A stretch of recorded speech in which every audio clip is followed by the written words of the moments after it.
Testimonio. Yo, Nilo Soruco Arancibia, mayor de edad, casado, profesor de educación musical, egresado de la Escuela Nacional de Maestros de Sucre, Bolivia, compositor nacional de música popular y folclorista, Premio Nacional de Música Popular, Ministerio de Educación, La Paz, Bolivia, año 1961. Varias veces integrante de la delegación boliviana que en los festivales de folclore latinoamericano realizados en Salta, República Argentina, ganó los primeros premios en los años 1967, 1968, 1969. 2 medallas de oro y primer premio en el Festival de la Canción Boliviana, realizado en Oruro, Bolivia, en el año 1968.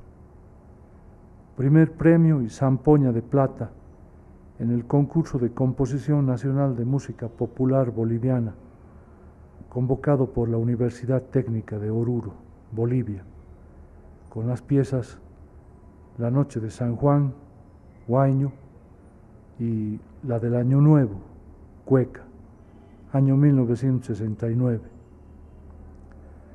Proclamado compositor del año en Cochabamba, Bolivia, en el año 1970, con la cueca Flor de Sama.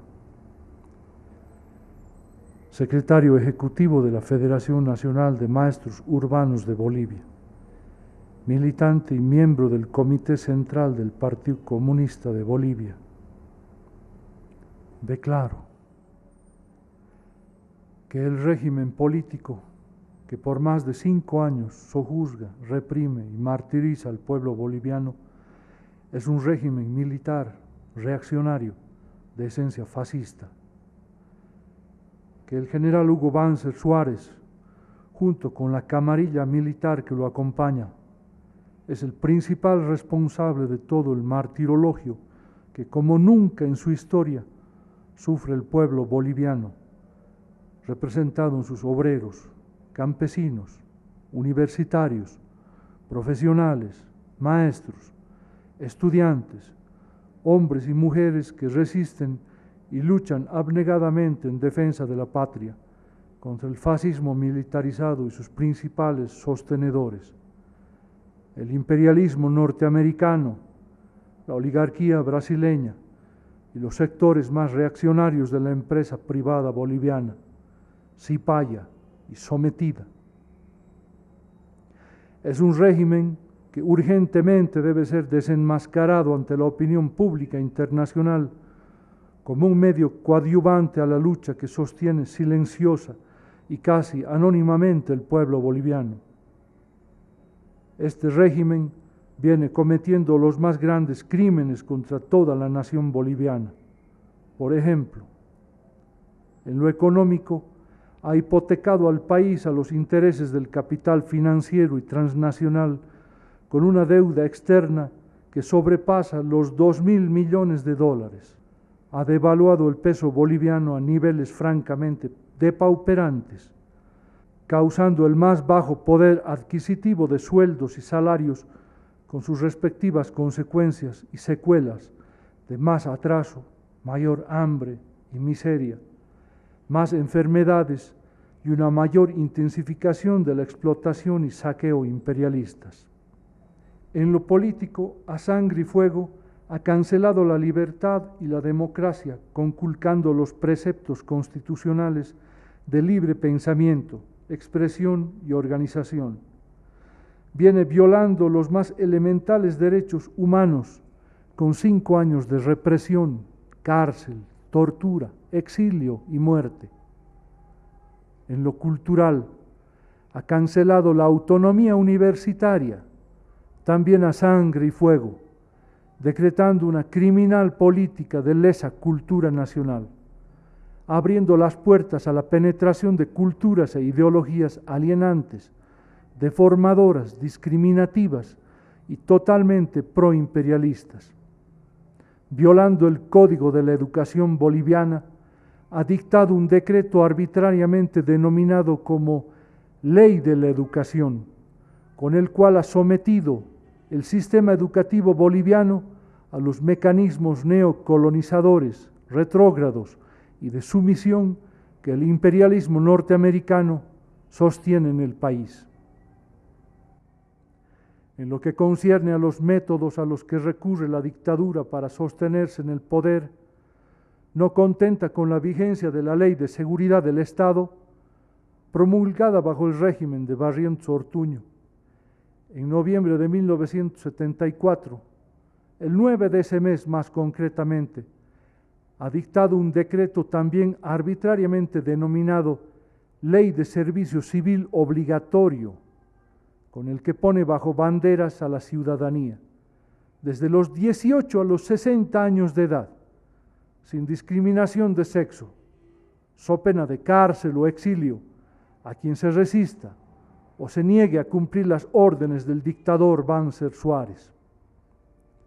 Con tal decreto, no solo ha convertido al país en un inmenso cuartel donde mantiene a nivel de prisioneros a más de 5 millones de habitantes, sino que en lo concerniente a la defensa de la soberanía nacional, ella ha sido entregada descaradamente a los mecanismos y dictados del imperialismo norteamericano y la oligarquía gorilo-brasileña, poniendo los mecanismos de seguridad del Estado bajo la abierta y descarada intervención de la CIA, así como de los servicios de inteligencia del Brasil y Chile.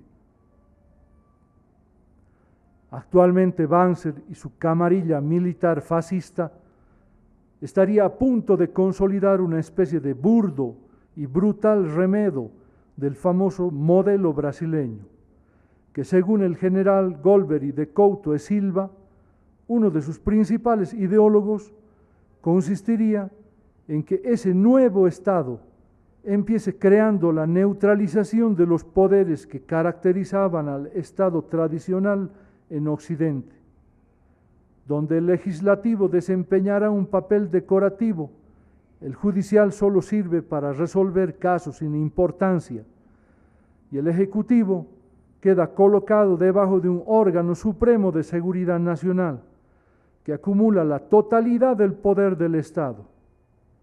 Léase en Bolivia, dictador, alto mando militar o comando conjunto de las Fuerzas Armadas con la CIA y los servicios de inteligencia del Brasil y Chile como descarados asesores. La camarilla militar, encabezada por Banzer Suárez, actuando dentro de aquella línea que no es otra que la de una nueva forma de aplicación del fascismo militarizado en los países dependientes, sigue cometiendo los más bárbaros atropellos contra el pueblo boliviano. Fresca está aún la sangre derramada por 2 trabajadores mineros y un estudiante universitario durante la ocupación militar de los distritos mineros y la brutal represión contra una manifestación universitaria de repudio al asesinato del expresidente general Juan José Torres. El caudal de lágrimas, hambre y dolor de madres, esposas e hijos de más de 300 mineros que han sido despedidos de sus trabajos se agranda e intensifica cada vez más, pues la más brutal masacre blanca de la historia de las minas prosigue con más odio y violencia contra el sector de la clase obrera boliviana, que constituye el principal sostén de la economía del país. No solo prosiguen los despidos sin indemnización ni pago de beneficios sociales, sino que se ordena la total evacuación de los despedidos de los centros mineros. Se apresa a los principales dirigentes de la Federación Sindical de Trabajadores Mineros de Bolivia y conjuntamente con trabajadores de base, universitarios, profesionales, maestros y hasta estudiantes de secundaria, son enviados a Chile, donde bajo las garras de Pinochet sufren los vejámenes más bárbaros, hambre y humillaciones como nunca los recibieron en su vida. Muchos son los muertos que lleva en su sanguinario haber la dictadura. Algún día serán levantadas sus verdaderas estadísticas. Por centenares se cuentan los ciudadanos bárbaramente torturados en las mazmorras del Departamento de Orden Político, DOP, Chonchocoro, los sótanos del Ministerio del Interior y las famosas casas de seguridad que mantiene la dictadura fascista. Por miles se cuentan los ciudadanos que pasaron y siguen pasando por las cárceles y campos de concentración y que deambulan por el mundo mascando el amargo pan del exilio. En mi condición de secretario ejecutivo de la Federación Nacional de Maestros Urbanos de Bolivia, tengo la obligación de hacer conocer ante el Consejo Mundial de la Paz no solo lo relacionado con la tortura de la que he sido objeto, sino de la muerte de 2 profesores bolivianos. La del doctor Roberto Alvarado Daza, exsecretario ejecutivo de la Federación Nacional de Maestros Urbanos de Bolivia, exdecano de la Facultad de Derecho de la Universidad Mayor y Autónoma San Francisco Javier de Chuquisaca, profesor y jefe del Departamento de Historia y Geografía de la Escuela Normal de Sucre, alto dirigente del Partido Comunista de Bolivia y destacada personalidad social y cultural en Sucre, capital de la República.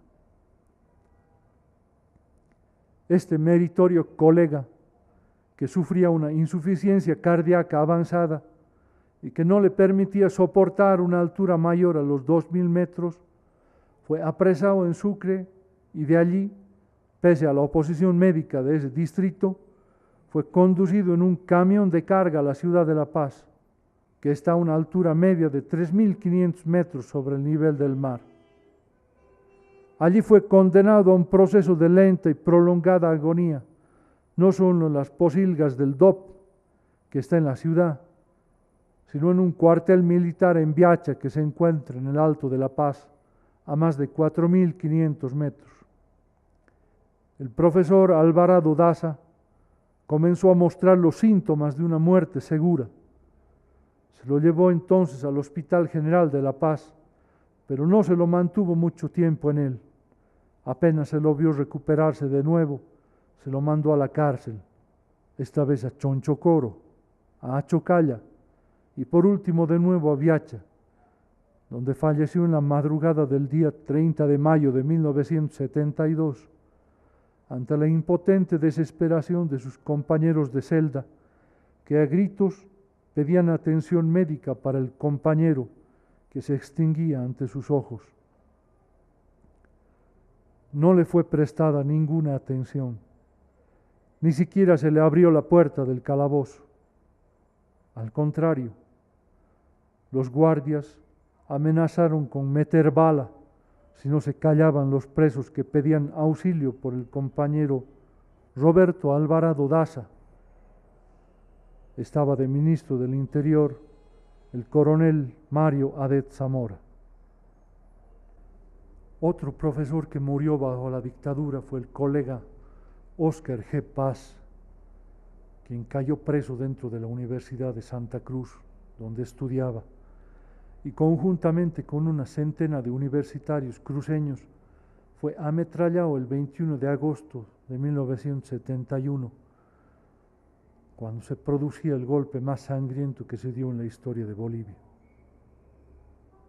Por lo que a mí corresponde, debo decir que fui apresado el 22 de septiembre de 1973 a las 12 del día en la ciudad de La Paz, donde en forma clandestina venía desempeñando mis responsabilidades de secretario ejecutivo de la Federación Nacional de Maestros Urbanos de Bolivia. Fui brutalmente golpeado por más de 20 bárbaros agentes hasta fracturarme 3 costillas. Luego, desnudándome totalmente, me infringieron una sesión de 5 horas de tortura que consistió en lo siguiente. Primero, golpes en las manos y los dedos con un pesadísimo garrote, tratando de inutilizarme. Segundo,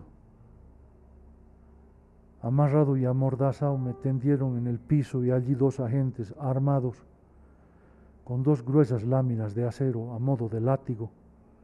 En forma sincronizada me golpearon riñones, caderas, muslos, piernas y pies, hasta dejarme con el cuerpo totalmente molido.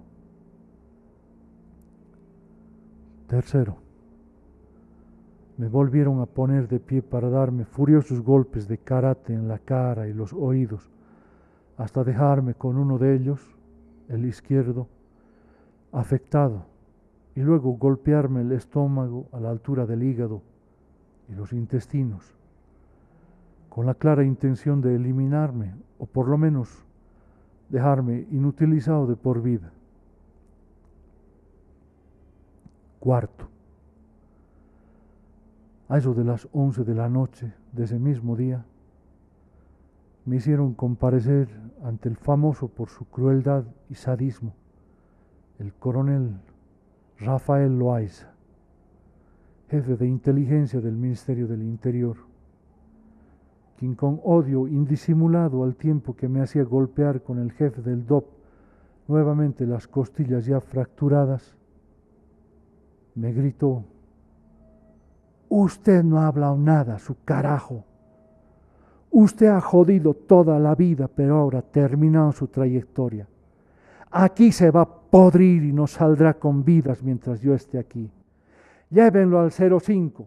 Vamos a ver si este carajo habla o no habla». Me condujeron a los sótanos del Ministerio del Interior, no sin antes amenazarme con hacerme dar un trotecito, vale decir una carrera en el Alto de la Paz. Pero ante mi manifiesta decisión de antes hacerme matar antes que cumplir con sus amenazas, me llevaron al Ministerio del Interior, donde en sus sótanos se me introdujo al 05, que resultó ser una espantosa habitación de torturas. Allí vi una serie de herramientas, como ser alicates de diferente tamaño, pinzas, bisturís, hojas de afeitar, agujas de diferente espesor y tamaño, tijeras y unos extraños cables conectados a un camastro. Me hicieron sentar en unos asientos, especies de sillones, para comenzar de nuevo el interrogatorio, a medida que me golpeaban las tibias con un pesado y durísimo garrote. Luego uno de los agentes, colocándome el caño de su revólver en la sien izquierda, me amenazó con matarme si no respondía a sus preguntas. Luego volvieron a golpearme hasta hacerme perder el conocimiento y volver a recuperarlo a las 4 de la madrugada, sentado en un destartalado sillón, pero en otra habitación. Quinto, a las 9 de la mañana me volvieron al DOP, donde me incomunicaron en una maloliente celda llena de ratas y ratones, por espacio de 30 días, sin prestarme ninguna atención médica ni permitir que mis familiares me presten auxilio ni que me vean. Luego fui conducido al Panóptico Nacional, o sea, la cárcel pública, donde permanecí preso hasta ser expulsado del país el 10 de septiembre de 1974. Directamente de la cárcel se me llevó al aeropuerto, donde no se me dejó salir del jeep, por lo que rodeado de 6 agentes fuertemente armados, apenas pude despedirme de mi esposa y mis hijas, que conmigo compartían en esos momentos las bondades del régimen del general Hugo Banzer Suárez. Ahora me encuentro en Caracas, Venezuela, arrastrando conmigo las consecuencias de la tortura. con el oído izquierdo cada vez más afectado y con la anormal sisadura de las costillas fracturadas, que me produce fuertes dolores en todo el cuerpo cuando permanezco algún tiempo sentado. Al encontrarme sin trabajo, apenas subsistiendo, es lógico que no haya podido hacerme un chequeo médico y por consiguiente tenga que seguir soportando las consecuencias de lo que señalo más arriba. Y como yo, son muchos los casos de exiliados que sufren los mismos rigores y consecuencias. Por todo aquello, y esto que anoto en el presente testimonio, es que me permito hacer un llamado a la humanidad progresista y sus respectivas organizaciones a desenmascarar internacionalmente a Banzer y su camarilla fascista, porque no es posible que la dictadura que martiriza, sojuzga y reprime a mi pueblo impunemente prosiga engañando al mundo progresista, presentándose como una simple y tibia dictadura de derecha, cuando en los hechos es una dictadura más en la nueva forma de la aplicación del sistema fascista por parte del imperialismo norteamericano, que en el cono sur del continente latinoamericano viene constituyéndose en algo así como una larguísima mancha parda de crímenes y tortura, represión y saqueo. Profesor Nilo Soruco Arancibia, secretario ejecutivo de la Federación Nacional de Maestros Urbanos de Bolivia, Caracas, 25 de agosto de 1976. Ya la pagará lo que me has hecho, no hay cuenta sin paga, la pagará. Ya la pagará lo que me has hecho, no hay cuenta sin paga, la pagará. Por tu culpa tengo roto el corazón, tú lo destrozaste, tú lo marchitaste. Por tu culpa tengo roto el corazón. Ya la pagará lo que me has hecho, no hay cuenta sin paga, la pagará. Ya la pagará lo que me has hecho, no hay cuenta sin paga.